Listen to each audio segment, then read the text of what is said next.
Welcome to Life Journal. මම වගේ තව තේලෝලින් ඉන්නවද?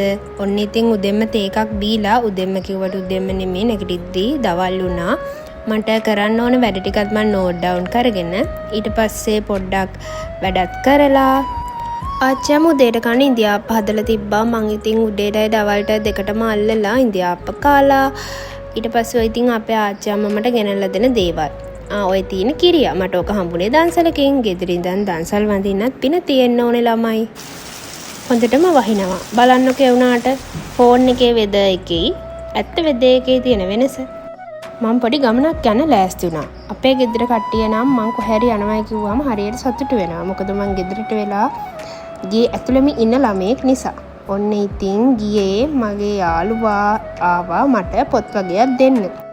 ඊට පස්සේ කඩෙන් අඹ ගෙඩි දෙකකුත් අරගෙන ඇවිල්ලා තේකකුත් බිව්වා. ඔන්න ඒ පාරමට දන්සලකින් අයිස්ක්‍රීම් ගෙදරටම හම්බුණා.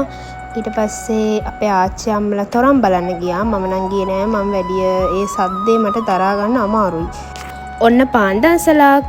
මම ඒ පාන් ටික නම් ෆ්‍රිජ් එකේ දැම්මා. ඊට පස්සේ රෑට කන ගමන් මෙන්න මේක බල කාලා ඊට පස්සේ එච්චරයි. බයි බයි.